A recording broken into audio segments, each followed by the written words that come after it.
중년의 우울증, 단순히 기분 문제가 아닌 질병. 어느 날 아침 평생을 성실하게 살아온 50대 중반의 한 남성이 침대에서 일어나지 못했습니다. 몸이 아픈 것도 아니었고 특별한 사건이 있었던 것도 아니었습니다. 그저 일어날 이유를 찾을 수 없었습니다. 회사에 가야 한다는 것도 가족을 책임져야 한다는 것도 알고 있었지만 마음 한구석에서 무언가가 그를 붙잡고 있었습니다. 이것은 단순한 나태함이 아니었습니다. 이것은 그가 평생 겪어보지 못한 낯선 감정이었습니다. 우리는 흔히 중년의 우울을 일시적인 기분 저하로 생각합니다. 나이가 들면서 자연스럽게 찾아오는 무기력함 정도로 여기며 참고 견뎌야 할 것으로 치부합니다. 하지만 이것은 위험한 오해입니다.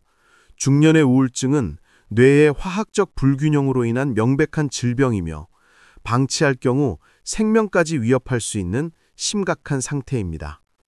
그 남성은 30년 넘게 한 직장에서 성실히 일했습니다. 새벽같이 일어나 밤늦게 돌아오는 생활이 익숙했고 그것이 가장으로서 당연한 의무라고 믿었습니다. 자녀들이 대학을 졸업하고 취업을 하면서 그의 역할은 조금씩 줄어들었습니다. 아내는 자신만의 취미 생활에 몰두하기 시작했고 친구들을 만나는 시간도 늘어났습니다. 그는 문득 자신이 이 집에서 어떤 의미를 가지는지 알 수 없게 되었습니다. 처음에는 그저 허전함이었습니다. 퇴근 후 텅 빈 집에 들어서면 마음 한편이 스산했습니다. 가족들은 각자의 일정으로 바빴고 함께 모여 저녁을 먹는 일은 점점 드물어졌습니다. 그는 이것이 자연스러운 과정이라고 스스로를 달랬습니다. 자녀들이 독립하는 것은 좋은 일이며 부모로서 성공적으로 역할을 마친 증거라고 생각하려 애썼습니다.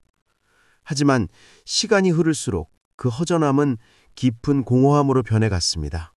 아침에 눈을 뜨는 것이 점점 힘들어졌습니다. 예전에는 일찍 일어나는 것이 습관이었지만 이제는 알람이 울려도 침대에서 일어나기가 버거웠습니다.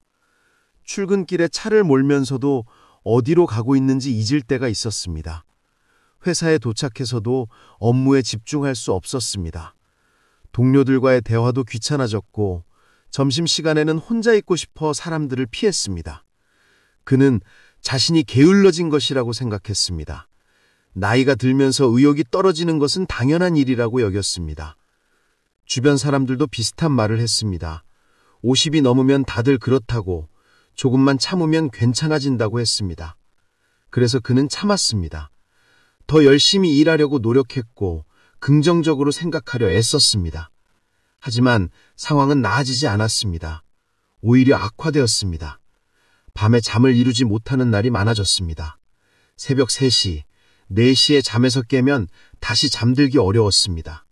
어둠 속에서 천장만 바라보며 온갖 생각들이 머릿속을 맴돌았습니다. 자신이 무엇을 위해 살아왔는지, 앞으로 무엇을 하며 살아가야 하는지 알 수 없었습니다. 과거의 실수들이 떠올랐고 후회스러운 선택들이 괴롭혔습니다. 식욕도 사라졌습니다. 예전에는 식사 시간이 즐거웠지만 이제는 음식을 보기만 해도 목이 메었습니다. 억지로 먹어도 맛을 느낄 수 없었고 소화도 잘 되지 않았습니다. 체중이 눈에 띄게 줄어들었지만 그는 신경 쓰지 않았습니다. 아무것도 중요하지 않았습니다. 가족들은 그의 변화를 눈치채지 못했습니다. 아니, 눈치채고도 대수롭지 않게 여겼을지도 모릅니다. 중년 남성이 조용해지고 말수가 줄어드는 것은 흔한 일이었기 때문입니다. 그는 가족들에게 자신의 상태를 말하지 않았습니다.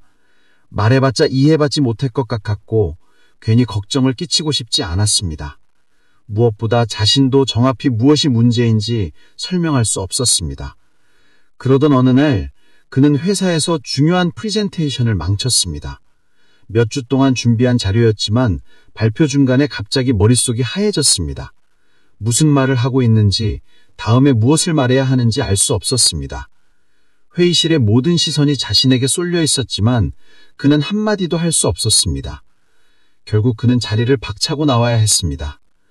그날 이후 그는 회사에 나가지 않았습니다. 병가를 냈지만 정확히 무엇이 아픈지 설명할 수 없었습니다. 몸은 멀쩡했지만 마음은 부서진 것 같았습니다. 침대에서 하루 종일 누워 있었고 씻지도 못했습니다.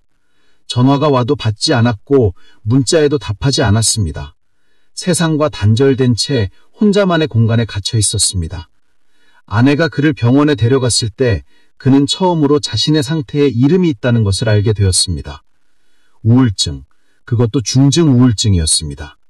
의사는 이것이 단순히 기분의 문제가 아니라 뇌의 신경 전달 물질 불균형으로 인한 질병이라고 설명했습니다.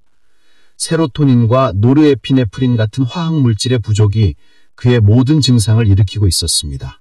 이것은 한 사람의 이야기이지만 수많은 중년의 이야기이기도 합니다. 대한민국의 50대 이상 인구 중 우울증을 겪는 비율은 예상보다 훨씬 높습니다. 하지만 대부분은 자신이 우울증이라는 것을 인정하지 못합니다. 정신과 치료를 받는다는 것에 대한 사회적 편견도 여전히 존재합니다. 특히 중년 남성들은 자신의 감정을 표현하는 것을 약함의 표시로 여기며 혼자서 견디려고 합니다. 중년의 우울증은 다른 연령대의 우울증과는 다른 특징을 가지고 있습니다.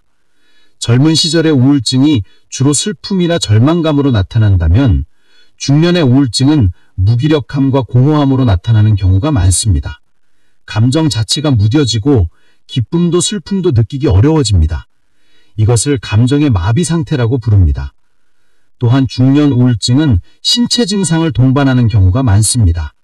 만성적인 두통, 소화불량, 근육통, 피로감 등이 나타나며 많은 사람들이 이것을 단순한 노화 현상이나 다른 신체 질환으로 오해합니다. 실제로 내과를 전전하며 각종 검사를 받지만 특별한 이상을 발견하지 못하는 경우가 흔합니다.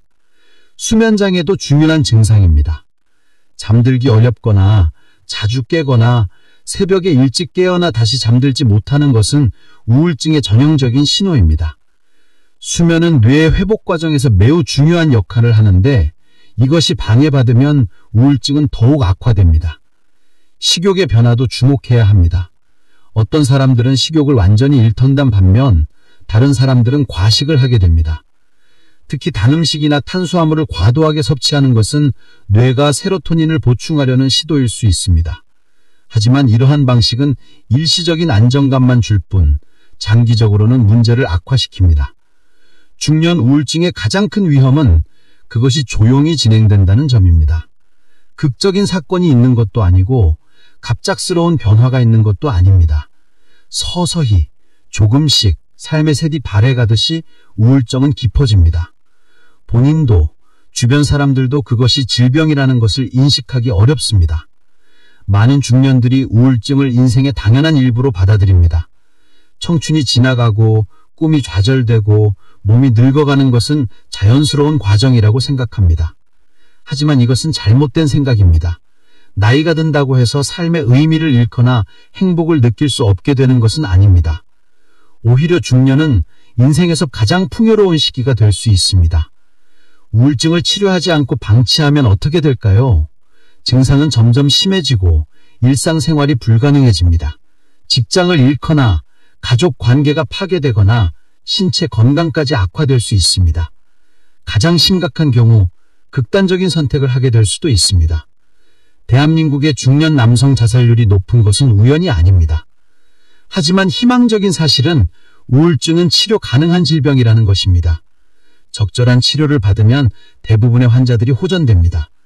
치료 방법에는 약물 치료와 정신 치료가 있으며 대개는 두 가지를 병행합니다. 약물 치료는 뇌의 신경 전달 물질 균형을 회복시킵니다. 앙우울제는 세로토닌이나 노르에피네프린의 재흡수를 억제하여 뇌에서 이들 물질의 농도를 높입니다.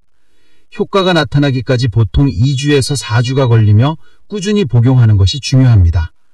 많은 사람들이 증상이 조금 나아지면 임의로 약을 끊는데 이것은 재발의 위험을 높입니다. 정신치료는 우울증의 심리적인 원인을 다룹니다. 인지행동치료는 부정적인 사고 패턴을 인식하고 변화시키는 데 도움을 줍니다. 대인관계치료는 관계의 문제를 개선하여 우울증을 완화시킵니다. 집단치료는 비슷한 경험을 가진 사람들과 교류하며 고립감을 줄이는 효과가 있습니다. 앞서 이야기한 그 남성은 치료를 시작한 지 몇 달 후 서서히 회복되기 시작했습니다. 처음에는 반신반의했지만 약을 복용하고 카운슬링을 받으면서 조금씩 변화를 느꼈습니다. 아침에 일어나는 것이 조금 덜 힘들어졌고 음식의 맛을 다시 느낄 수 있게 되었습니다. 무엇보다 마음속에 무거운 짐이 조금씩 가벼워지는 것을 느꼈습니다. 그는 우울증이 자신의 잘못이 아니라는 것을 이해하게 되었습니다. 의지가 약해서도 나약해서도 아니었습니다. 뇌의 쾌학적 불균형이라는 생물학적 문제였고 그것은 치료가 필요한 질병이었습니다. 이러한 이해는 그에게 큰 위안이 되었습니다. 그는 또한 자신의 인생을 다시 돌아보는 시간을 가졌습니다. 카운슬러와의 대화를 통해 자신이 평생 타인의 기대에 부응하며 살아왔다는 것을 깨달았습니다.